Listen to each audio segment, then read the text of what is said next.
So today we're going to be talking about Zora Neale Hurston, and although we had both Sweat and How It Feels to Be Colored Me assigned, there's no way we're going to get further than Sweat. So when I say that Hurston is on the exam, just Sweat, not How It Feels to Be Colored Me. So basically, like, whatever I get to in this lecture will be on the exam. I also think what I'm going to do, so on the last exam, you'll remember that you had like terms that you had to identify the definition of. I think for that section I'm going to reverse it. So I'm going to give you the definitions and then you will give me the terms.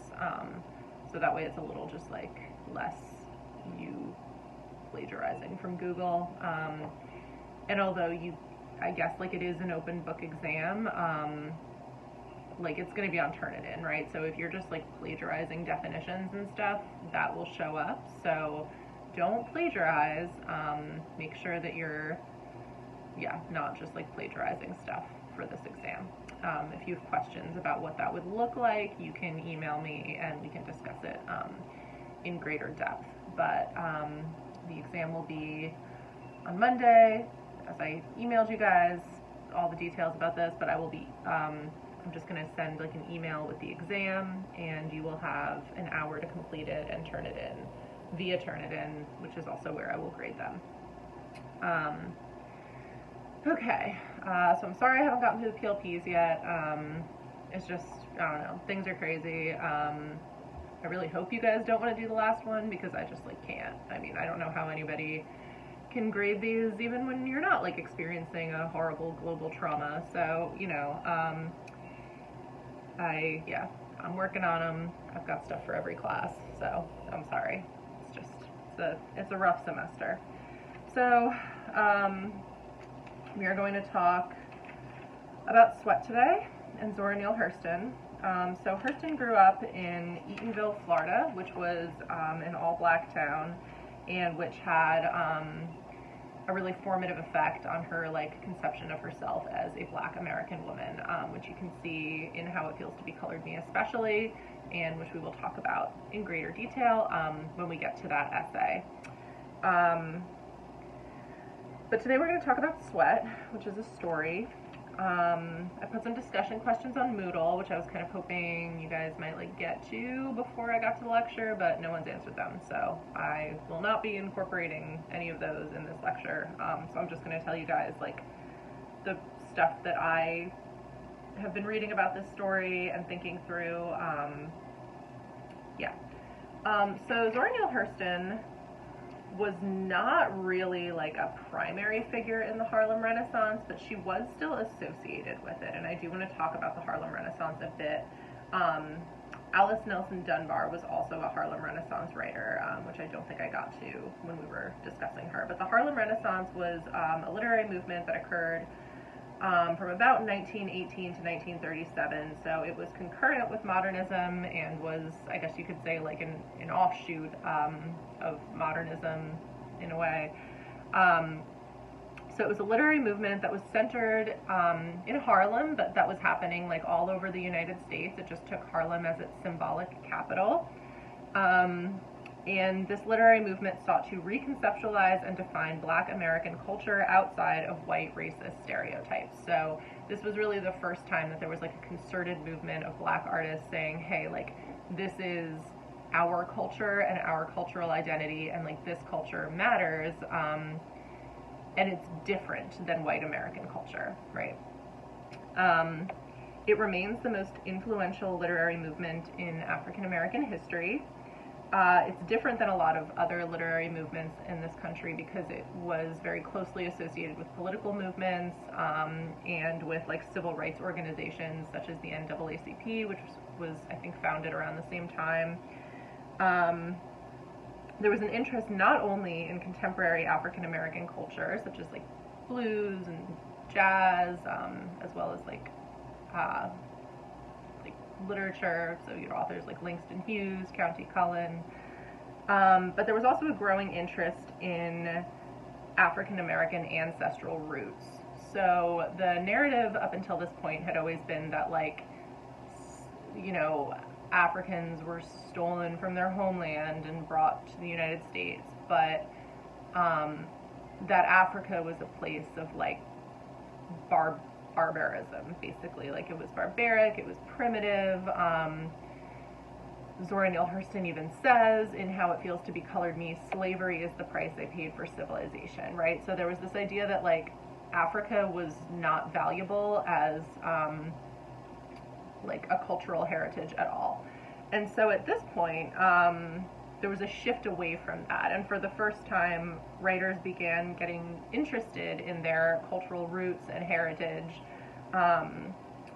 And on a large scale, like, African culture and African heritage was starting to be seen as valuable in its own right, as opposed to just like primitive and, you know, opposed to civilization.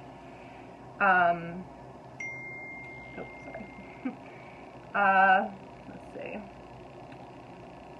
So W.E.B. Du Bois, who wrote The Souls of Black Folk and was a really important writer around this time and cultural critic, said, the only uniquely American expressive traditions in the United States had been developed by African Americans because they were forced more than anyone else to remake themselves in the New World. And I think this is like a really interesting and important take, right? So he's essentially saying, like,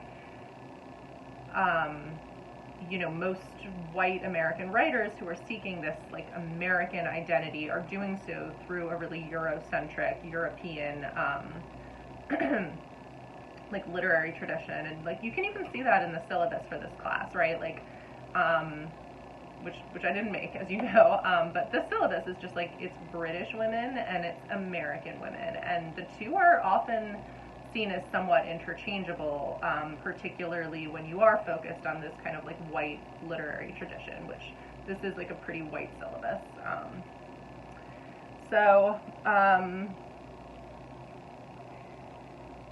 Yeah, so Du Bois is saying that like Black Americans, unlike white Americans, really did have to like forge a culture and forge an identity for themselves in the United States. And in doing so, they created a cultural identity that's really valuable. And so the Harlem Renaissance was kind of the first time that there was like a like large-scale concerted effort to kind of define that.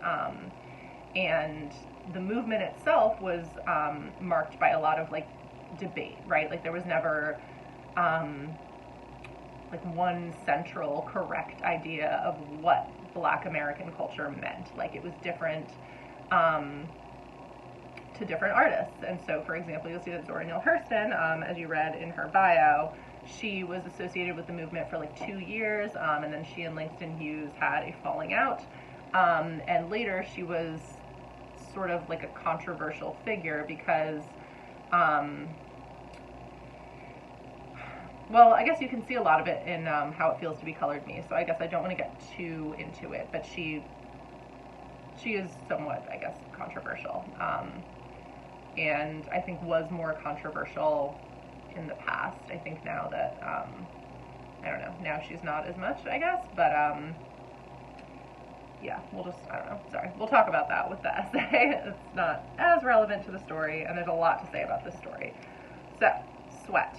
I think this is a really like enjoyable story to read because it basically presents you on the literal level with this very satisfying like revenge story.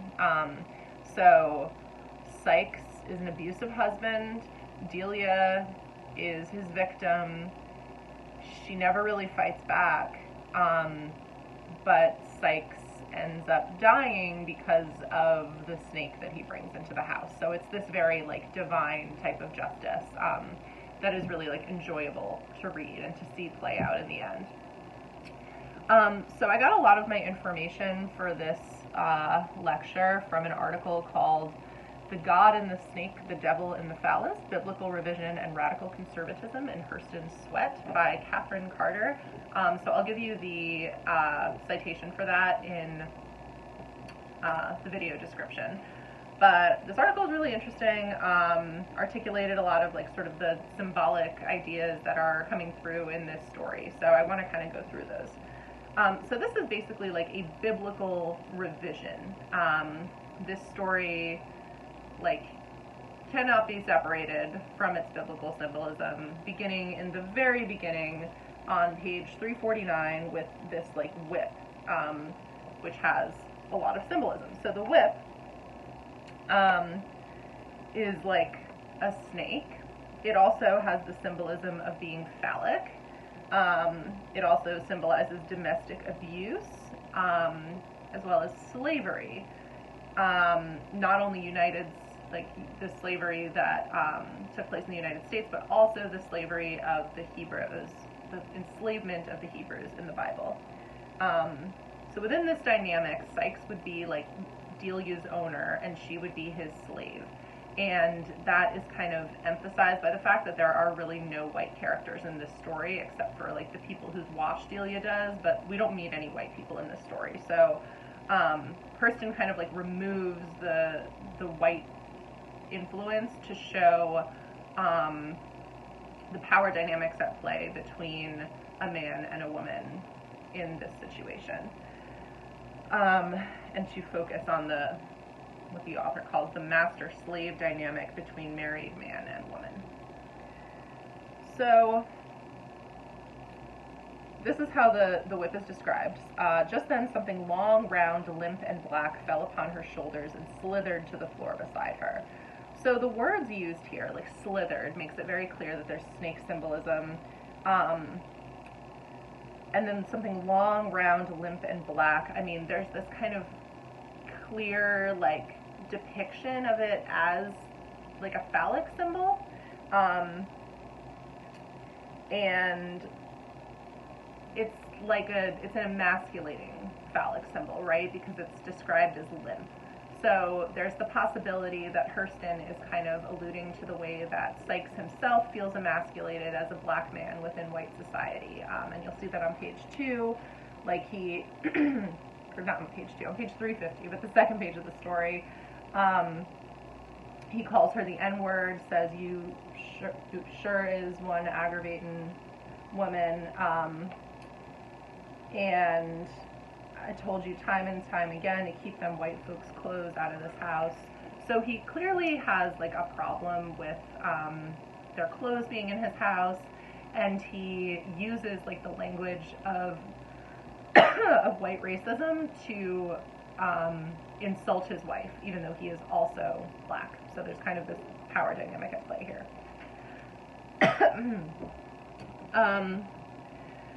So one critic, as quoted in this article, calls this story an Adam and Eve in reverse, which I think is very interesting.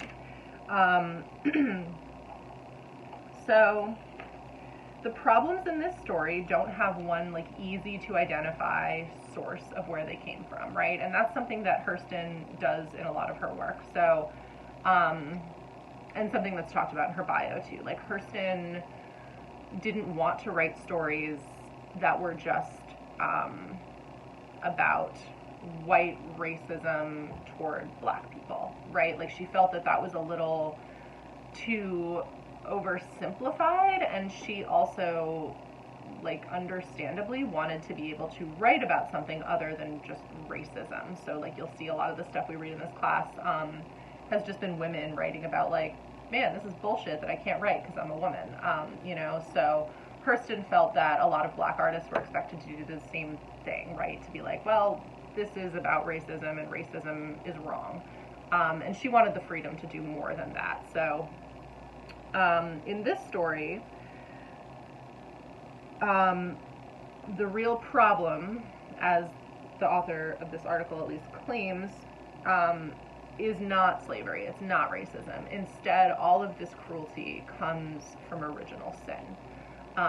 So it is on all of us as fallen humans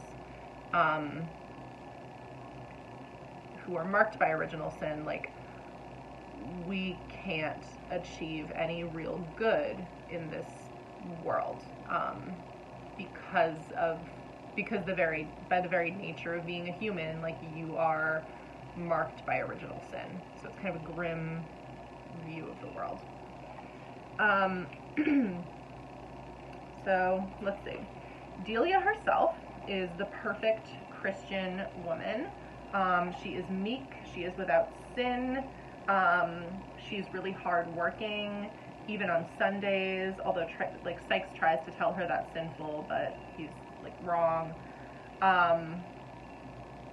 And the story even begins and ends on 2 different Sundays. So there's obviously like a real religious like motif going on here.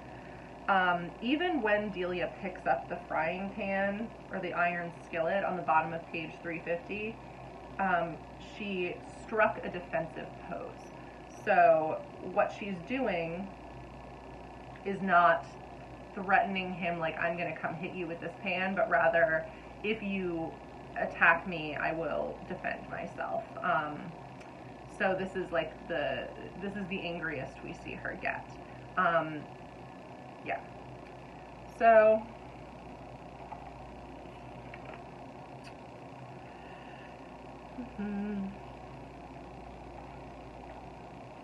so Delia is like an explicit Christ figure in this story, and this author also argues that not only is she a Christ figure, she's also representative of God and of Eve, which is really interesting, and that's kind of what I want to go through. So first, the way she is a Christ figure.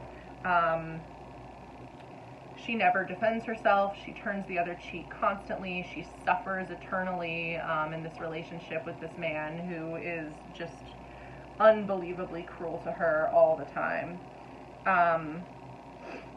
So on page 351, she doesn't answer him, and Hurston writes she has, quote, a triumphant indifference to all that he was or did. So really like just turning the other cheek and ignoring it, and suffering.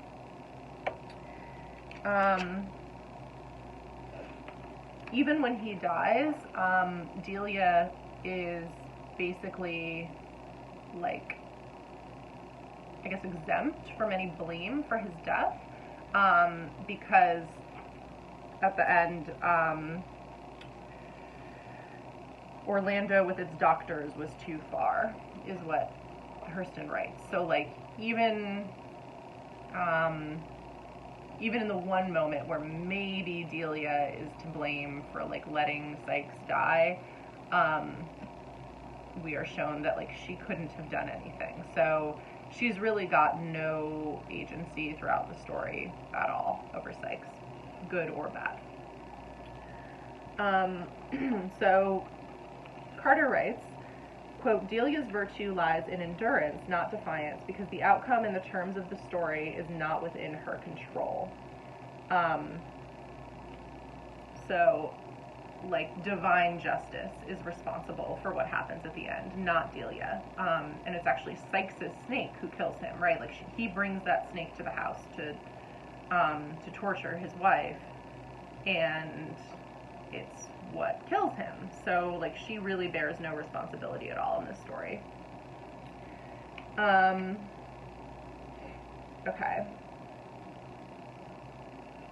So, another interesting thing about this story is that Delia has created both her home and her garden, in a way that makes her sort of symbolic of God, not of Christ. Right, so, hang on.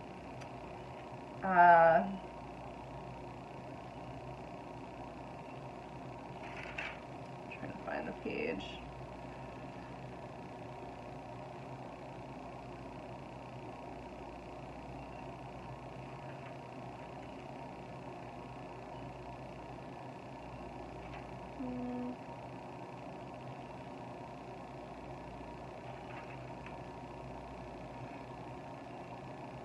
Okay, this is on page 351, sorry.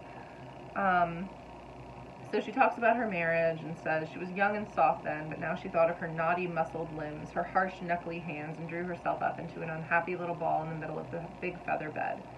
Too late now to hope for love. Even if it were not Bertha, it would be someone else. This case differed from the others only in that she was bolder than the others. Too late for everything except her little home. She had built it for her old days and planted one by one the trees and flowers there.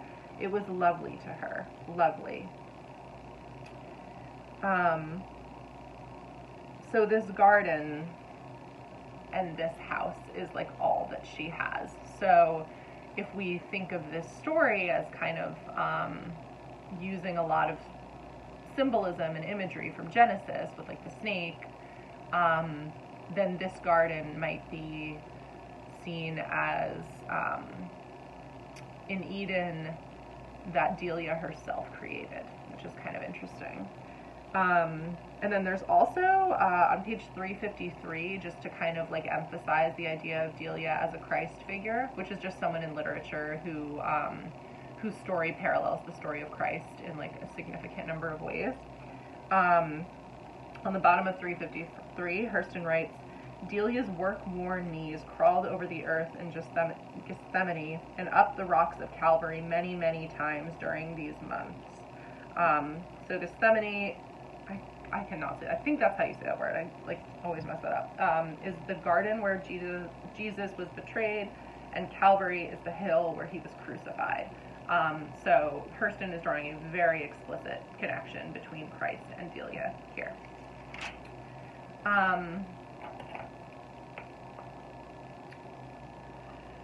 Let's see.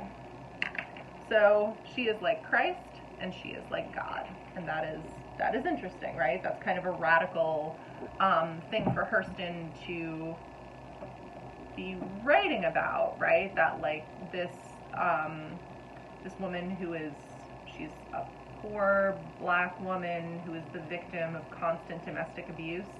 Hurston is positioning her not just as Christ, who was obviously like poor and who suffered, you know, like we know that story, but she also positions her as a figure who is similar to God, who has the creative power to like build this Eden for herself. And you'll see that coming back at the end when she is basically waiting for Sykes to die in her garden. So she is like underneath the chinaberry tree, which we know that she planted herself, and which is a tree that has fruit and grows. It grows here, and it grows in Florida too. I don't know if you've ever seen them. They have like small purple flowers that like smell nice, and then like they all drop in like the early spring. So we know that there is like this fruit tree in her garden. So again, this parallel being drawn between Eden and Delia's garden. Okay. So the role of sex in this story, I think, is really important. So we know that Sykes married for lust and Delia for love because on 351 we are told she had brought love to the union and he had brought a longing after the flesh. And then later he started cheating on her. So we know that he tells her all the time how disgusting she is because she's skinny, and is cheating on her with a fat woman who he brings into her house, like who he spends his money on so that Delia has to buy everything and like pay for the house. Like, you know, like you'll notice that Delia is the provider figure here, like not the man. So Sykes's masculinity is defined really only by his insatiable lust and his violence. So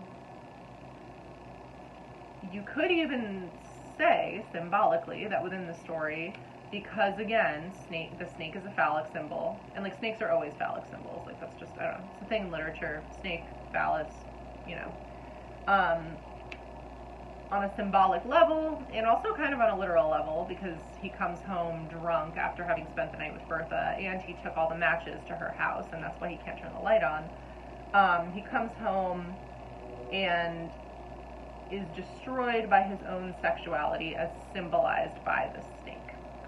So masculine lust in this story is like the ultimate cause of like the fall from the garden or sin or whatever, which is a total reversal of the normal story of Eden, because in the normal story of Eden, like in Genesis, it's Eve who is the temptress, and Eve who can't control herself, and Eve who eats the fruit and tempts Adam to eat the fruit, and causes humanity to fall from the garden. So this is like a real reversal. So in this story, the quote from Carter's article, sin destroys itself through itself, which is kind of interesting. The snake is symbolic of sin and of male sexuality, but it is also symbolic of Moses' like staff, which he held apparently, and it was that staff which liberated the Israelites. And so this snake is not only symbolic of sin and masculine sexuality, it is also a force for liberation, obviously, because it kills Sykes, and that's what is literally the only thing that can happen to free Delia, because we know she's not going to stand up for herself. So according to this author, Hurston presents black womanhood in this story as, quote, godlike in its creative powers and Christ-like in its meekness, which is, I really like that. Oh, and the other thing about the snake that I think is really interesting is that it's described as possessing an awful beauty. So when Delia sees it like coming like out of the laundry basket, I think. Hang on.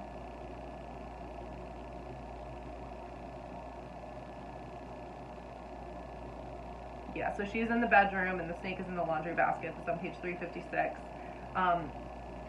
Hurston writes that she saw him pouring his awful beauty from the basket upon the bed. Then she seized the lamp and ran as fast as she could to the kitchen. So the snake is beautiful. It's not like, you know, as ugly as one would imagine that someone terrified of snakes would, you know, describe it. And the snake also doesn't move for 3 days. It's just like at the front of the doorstep, unmoving. And the other famous person who doesn't move for 3 days is Christ, who awakens after being dead for 3 days on Easter. So, which is coming up. This is an appropriate Easter story. So the snake is like really, it's a loaded symbol, and there's like a lot to say about the snake. I'm not sure I have like a conclusive thing to say about it, but I do think it's interesting, like all these different layers of snake symbolism. And there's some more too, because, all right, so I think we should look at the other type of masculinity in this story, because Sykes is not the only man here, right? We also have all these guys who are like chilling on the porch and talking about what a, you know, piece of shit Sykes is. So they all recognize that he is a bad guy, that his, you know, abuse and philandering and the way he treats Delia generally is just like not okay, right? So we know that although Sykes is awful, he's not the only kind of man in the world. And these men even sort of hatch a plan to kill him, but then eventually decide not to, because it was too hot. So,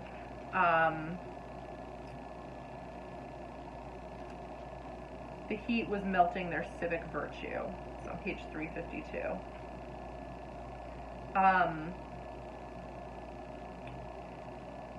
And the other thing that you should notice here is that although they do say that they want to kill Sykes, one of them says, ever since that white woman from up north done teached him how to run an automobile, he done got too biggity to live, and we ought to kill him. So what they're upset about is partly how he treats Delia, but it's not like only that, right? Like it's also just the fact that he is like full of himself, and they don't like how he treats them either. And ultimately, they're not going to help, right? They decide they're too hot to do anything, and they like start eating some watermelon and forget about it. So we see here that like human beings are not going to be like able to fix human cruelty, if that makes sense. So again, when we think of this idea of original sin, like what is wrong with Sykes is deeper than any kind of like justice on the human level can fix. The only thing that can fix it is divine justice. And so that brings us back to the snake again, because the other thing the snake is representative of nature, right? Like snakes live in nature. And American literature has a very long tradition of depicting snakes as, or not depicting snakes, sorry, depicting nature as like a piece of the divine, right? Like, so someone like Walt Whitman, for example, one of like the most important American writers ever in terms of like forging an American identity. He was like, you know, don't go to church, go in the woods. That's where God's real creation lies, right? Like, so you go to nature to experience God in this sort of like American literary ideology. So the snake is symbolic of nature too, because the snake came from nature. Sykes went in nature, he hunted down the snake, brought it to his house. So nature, not man, finally enacts the divine justice in this story. So that's also kind of interesting. And the last thing I guess I want to say about the story is like what the story says about abuse. Because although this is on its surface like a very satisfying story, and that we get to watch this like awful abusive man get killed by a snake,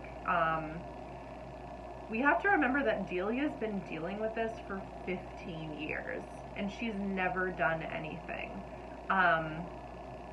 And so this is what Catherine Carter calls, quote, radical conservatism in her article. And I don't know. I don't know if I see that as like a conservative ideology about domestic abuse so much as a commentary on domestic abuse. Like, to me, what Hurston is saying in this story is that like human goodness and virtue is lazy, and that especially if women are supposed to depend on men to save them, like if these men on the porch were Delia's only hope of getting out of her situation, women are screwed, right? Like there's nothing that is going to be done to help them. So like in this world, the only way for a woman to be liberated from domestic abuse is by some kind of divine intervention. And I don't know if that's conservative so much as I think it was true and is still true in a lot of ways. So yeah, I mean, I think this is really like a commentary on a society that leaves no recourse for abused women, except to hope and prayers, right? Like thoughts and prayers. Like, what was she gonna do? You know, because she bought the house, but like Sykes still would have been able to get it if she tried to separate from him. Like, she wasn't really able to divorce him. You know, like, just she didn't have a lot of options. I think this is kind of realistic, and so at least within this story, her meekness is rewarded, right? Like, she finally does experience the divine justice that I think so many like survivors of domestic abuse and victims of domestic abuse, you know, hope would happen to them. Yeah. Okay, so that was kind of long. I hope that made sense. There's like a lot of symbolism in this story. And I mean, we hardly even got to Delia as Eve, right? But I mean, she's Eve because she's in the Garden of Eden and because there's a snake. Like, that's kind of the Eve thing there. So yeah, if you guys have any questions about anything, such as the exam, please email me. I'm also not going to answer your emails if you send them to me over the weekend. I'm trying to, like, I don't know, create some, like, space between, like, work and life, since I just have to work in my house. It's kind of hard to create that separation, but, yeah, if you email me over the weekend, I'm not going to answer it, so email me before then. Other than that, I hope you guys are doing well, and staying safe, and I will talk to you next week, and good luck on the exam, which I'll be sending you Monday morning. And enjoy your Easter also.